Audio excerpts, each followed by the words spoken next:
बहुत important topic है राष्ट्रपति, प्रेसिडेंट। तो आज का जो टॉपिक रहेगा राज्य व्यवस्था में वो राष्ट्रपति रहेगा। राष्ट्रपति का टॉपिक रहेगा सर आज, प्रेसिडेंट का रहेगा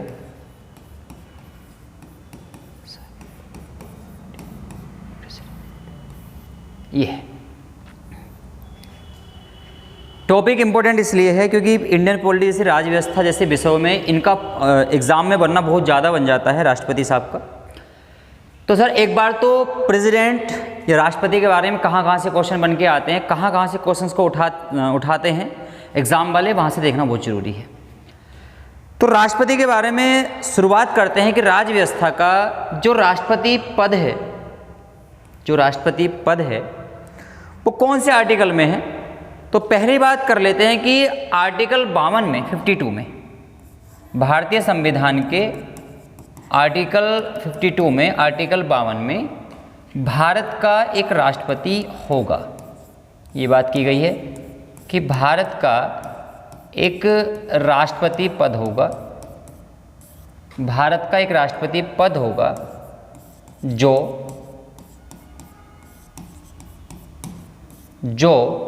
संसद के 2 सदनों से मिलकर बनेगा, जो संसद के 2 सदनों से मिलकर बनेगा।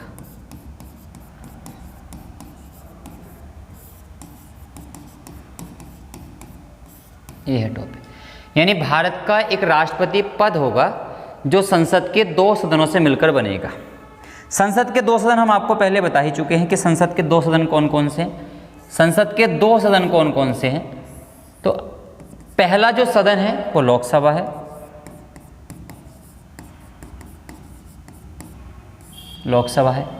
दूसरा जो सदन है वो राज्यसभा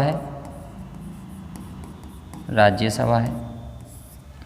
लोकसभा का प्रावधान आर्टिकल 81 में है, राज्यसभा का प्रावधान आर्टिकल 80 में। तो पहला आर्टिकल 52 ये कहता है, अनुच्छेद 52 के अनुसार ये कहा गया है कि भारत का एक राष्ट्रपति पद होगा जो संसद के 2 सदनों से मिलकर बनेगा, लोकसभा और राज्यसभा। आगे चल लेते हैं कि राष्ट्रपति पद का प्रावधान संविधान में कब पारित हुआ। तो हमने आपको पिछली एक क्लास में बताया था कि 24 जनवरी 1950 को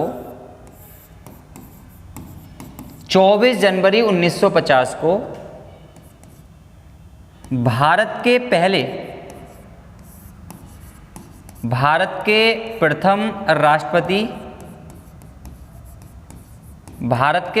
राष्ट्रपति 24 जनवरी 1950 को पहले भारत के प्रथम राष्ट्रपति डॉक्टर राजेंद्र प्रसाद को बनाया गया था। डॉक्टर राजेंद्र प्रसाद जी को बनाया गया था, यानी भारत के जो पहले राष्ट्रपति थे डॉक्टर राजेंद्र प्रसाद थे, जो 24 जनवरी 1950 को राष्ट्रपति के पद पर आसीन हुए थे। डॉक्टर राजेंद्र प्रसाद से कुछ क्वेश्चंस बन जाते हैं, जैसे इनको संविधान सभा की जब दूसरी बैठक हुई थी, सेकंड मीटिंग, यानी 11 दिसंबर 1946 को संविधान सभा की दूसरी बैठक कराई गई थी। 11 दिसंबर 1946 को संविधान सभा की दूसरी बैठक कराई गई थी, जिसमें स्थायी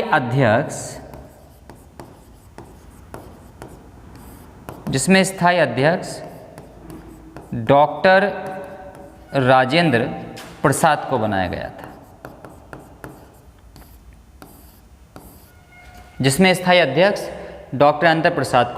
था, भारतीय संविधान में नियम समिति के अध्यक्ष, भारतीय संविधान में अगर एक फैक्ट यहाँ से आता है आ जाए बनके कि भारतीय संविधान में नियम समिति का अध्यक्ष किसको बनाया गया था, तो भारतीय संविधान में नियम समिति का अध्यक्ष डॉक्टर राजेंद्र प्रसाद को बनाया गया था।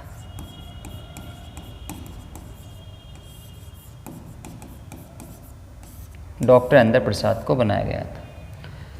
तो अनुच्छेद 52 के अनुसार भारतीय संविधान में ये कहा गया है कि भारत का एक राष्ट्रपति पद होगा जो संसद के 2 सदनों से मिलकर बनेगा, लोकसभा और राज्यसभा।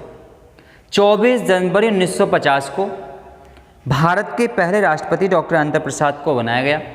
डॉक्टर राजेंद्र प्रसाद संविधान सभा की दूसरी बैठक में यानी 11 दिसंबर 1946 को जब संविधान सभा की दूसरी बैठक करवाई गई थी तो इसमें स्थायी अध्यक्ष बनाया गया था डॉक्टर राजेंद्र प्रसाद को। डॉक्टर राजेंद्र प्रसाद को संविधान में नियम समिति का अध्यक्ष भी बनाया गया था जी। अब आगे चल लेते हैं सर, एक बार आर्टिकल 52 का डिस्कस हो गया, अब आर्टिकल 53 में कर लेते हैं कि 53 में क्या है। आर्टिकल 53 में एक बार चर्चा कर लेते हैं कि आर्टिकल 53 में क्या मेंशन किया गया है। आर्टिकल 53 में ये मेंशन किया गया है कि सर संघ की कार्यपालिका की शक्तियां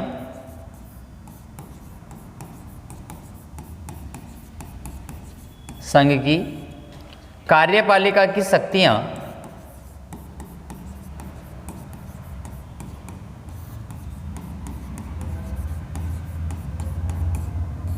संघ की कार्यपालिका की शक्तियां राष्ट्रपति में निहित होंगी।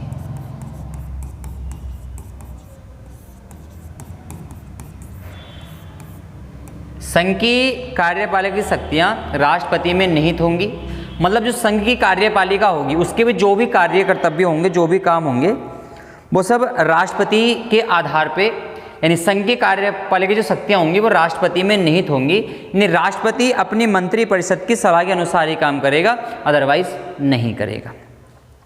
लेकिन इसमें सबसे इंपॉर्टेंट जो बात बनती है वो बनती है आर्टिकल 54 की, जो सबसे पढ़ने के योग्य है कि 54 में क्या। एक बार इस पर डिस्कस कर लेते हैं कि सर संघ यूनियन क्या है। राज्य व्यवस्था में, खासकर भारतीय संविधान की व्यवस्था में, अगर आप यूनियन की बात करोगे, संघ की बात करोगे, यूनियन की बात करोगे, संघ की बात करोगे, तो इसका जिक्र आर्टिकल 1 में किया जाता है।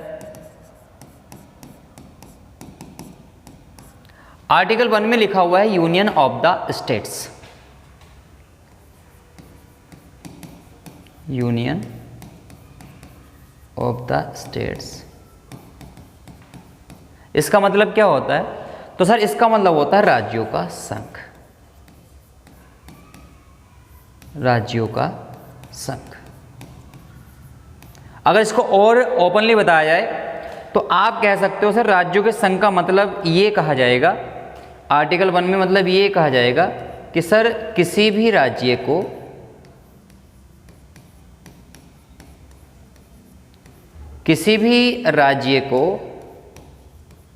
अपने देश से, किसी भी राज्य को अपने देश से अलग होने का अधिकार नहीं है जी, अलग होने का अधिकार नहीं है। आर्टिकल 1 में ये मेंशन किया गया है कि किसी भी राज्य को अपने देश से अलग होने का अधिकार नहीं है सर। तो आर्टिकल 1 ये कहता है यूनियन ऑफ द स्टेट्स, राज्यों का संघ, यानी किसी भी राज्य को अपने देश से अलग होने का अधिकार नहीं है। यहाँ संघ की चर्चा की जाती है। और आर्टिकल 53 में ये कहा गया है कि संघ की जो कार्यपालिका की जो शक्तियाँ होंगी वो किस में निहित होंगी?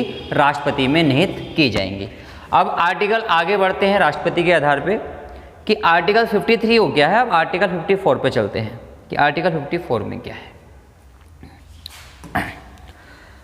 आर्टिकल 54 में देख लेते हैं कि आर्टिकल 54 में क्या लिखा हुआ है।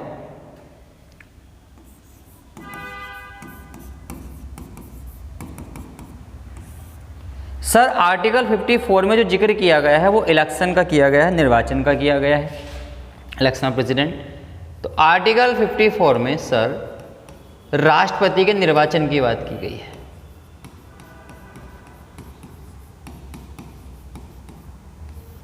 राष्ट्रपति के निर्वाचन का जिक्र किया गया है। तो अनुच्छेद 54 के अंतर्गत राष्ट्रपति का निर्वाचन आता है सर। निर्वाचन का आधार समझो, निर्वाचन का आधार क्या है? पहली बात तो यह है कि राष्ट्रपति के निर्वाचन की जो प्रक्रिया है, जो राष्ट्रपति का जो निर्वाचन है वो अप्रत्यक्ष तौर पर होता है। राष्ट्रपति का जो निर्वाचन है वो अप्रत्यक्ष तौर पर होता है, अप्रत्यक्ष इनडायरेक्ट तौर पर होता है। यानी राष्ट्रपति का निर्वाचन अप्रत्यक्ष तौर पर होता है। दूसरी बात यह कि राष्ट्रपति के निर्वाचन में कौन कौन भाग लेते हैं। तो पहला जो पॉइंट बनेगा वो ये बनेगा, राष्ट्रपति के निर्वाचन में लोकसभा के निर्वाचित सदस्य भाग लेते हैं। लोकसभा के निर्वाचित सदस्य भाग लेते हैं।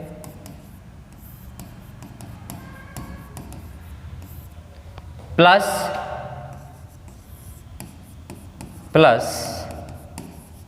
राज्यसभा के, यानी लोकसभा के निर्वाचित सदस्य भाग लेते हैं प्लस राज्यसभा के भी निर्वाचित सदस्य इसमें भाग लेते हैं। तो राज्यसभा के निर्वाचित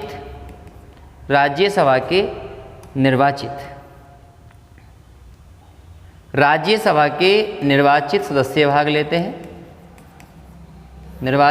भाग लेते हैं। तीसरे पॉइंट में ये बनेगा कि सभी राज्यों की विधानसभाओं के जितने भी एमएलए होते हैं, सभी राज्यों की विधानसभाओं के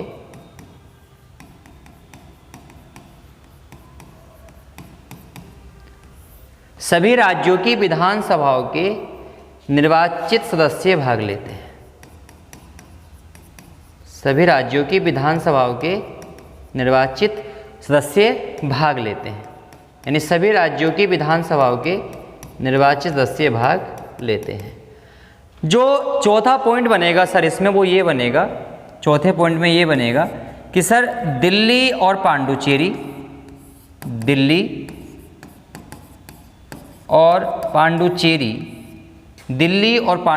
विधानसभाओं के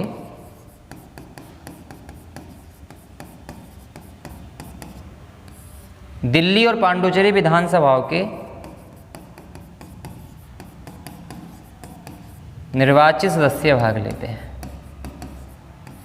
दिल्ली और पांडुचेरी विधानसभाओं के निर्वाचित सदस्य भाग लेते हैं।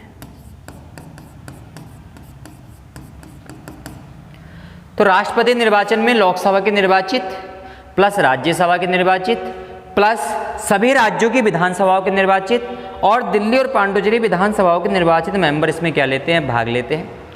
अगर राष्ट्रपति के इलेक्शन की एज आ जाती है कि राष्ट्रपति का जो पद होता है, अगर उस पर राष्ट्रपति के पद के लिए न्यूनतम आयु कितनी होनी चाहिए, तो राष्ट्रपति पद के लिए न्यूनतम आयु 35 वर्ष होनी चाहिए, 35 ईयर होना चाहिए। दूसरी बात यह है कि राष्ट्रपति की जो राशि होती है आरबीआई बैंक में जो राशि उनको जमा करनी पड़ती है, आरबीआई बैंक में जो राशि जमा करनी पड़ती है राष्ट्रपति महोदय को, तो वो 15,000 रुपये की राशि होती है। 15,000, यानी 15,000 रुपये की राशि आरबीआई में राष्ट्रपति महोदय को जमा करनी पड़ती है। इनके निर्वाचन में 50 प्रस्तावक होने बहुत जरूरी हैं, सपोर्टर 50 प्रस्तावक होने बहुत जरूरी हैं और 50 अनुमोदक होने बहुत जरूरी हैं। 50 अनुमोदक होने बहुत जरूरी है। दूसरी बात यह है कि राष्ट्रपति जो है वो भारत का प्रथम नागरिक होता है। भारत का प्रथम नागरिक होता है राष्ट्रपति, भारत का प्रथम नागरिक होता है, first citizen of India, Bharat का प्रथम नागरिक होते हैं राष्ट्रपति। और सर भारत का जो प्रथम नागरिक होता है राष्ट्रपति, दूसरी बात राष्ट्रपति का जब निर्वाचन होता है तो जो सदस्य राष्ट्रपति का चुनाव लड़ता है उसका पंजीकृत यानी मतदाता सूची में उसका पंजीकरण होना बहुत जरूरी है, यानी उसका वोटर लिस्ट में नाम होना चाहिए। तो राष्ट्रपति निर्वाचन की प्रक्रिया ये है कि राष्ट्रपति का निर्वाचन अप्रत्यक्ष तौर पर होता है। इसमें लोकसभा के निर्वाचित प्लस राज्यसभा के निर्वाचित प्लस सभी राज्यों की विधानसभाओं के निर्वाचित मेंबर इसमें क्या लेते हैं, भाग लेते हैं, यानी सभी राज्यों की विधानसभाओं के निर्वाचित मेंबर इसमें भाग लेते हैं। दिल्ली भी इसमें भाग लेता है, दिल्ली की विधानसभा मेंबर भाग लेती है, पांडुचेरी भी इसमें भाग लेते हैं। दिल्ली और पांडुचेरी विधानसभाओं के निर्वाचित सदस्य इसमें क्या लेते हैं, भाग लेते हैं। आरबीआई को राष्ट्रपति महोदय, आरबीआई बैंक में राष्ट्रपति महोदय को 15,000 रुपये की राशि जमा करनी होती है, यानी राष्ट्रपति का चुनाव लड़ने के लिए राष्ट्रपति महोदय के साथ 50 प्रस्तावक का होना जरूरी है और 50 अनुमोदक का होना बहुत जरूरी है। आरबीआई से अगर क्वेश्चन बनता है तो बहुत अच्छा फैक्ट है आरबीआई से सर। आरबीआई फुल फॉर्म होती है reserve bank of India. RBI की स्थापना हुई थी 1 अप्रैल 1935 को। आरबीआई की स्थापना 1 अप्रैल 1935 को हुई थी। इस समय वर्तमान में आरबीआई का जो मुख्यालय है, यानी आरबीआई की जो स्थापना हुई थी वो 1 अप्रैल 1935 को हुई थी। आरबीआई का फुल फॉर्म है रिजर्व बैंक ऑफ इंडिया, और आरबीआई का जो मुख्यालय बनाया गया है, वर्तमान में जो आरबीआई का हेडक्वार्टर है वो मुंबई में है सर। आरबीआई का जो मुख्यालय है वो मुंबई में है। आरबीआई को बैंकों का बैंक कहा जाता है, यानी सेंट्रल बैंक ऑफ इंडिया, यानी आरबीआई को केंद्रीय बैंक कहा जाता है, भारत का केंद्रीय बैंक कहा जाता है, यानी बैंकों का बैंक। अगर क्वेश्चन ये आ जाए एग्जाम में कि बैंकों का बैंक किसे कहा जाता है, तो सर बैंकों का बैंक जो कहा जाता है वो किसे कहा जाता है, आरबीआई को कहा जाता है। तो ये राष्ट्रपति के निर्वाचन की प्रक्रिया थी। एक बार इसको आप लोग देख लेना आराम से, इसको नोट डाउन कर लीजिए प्लीज़।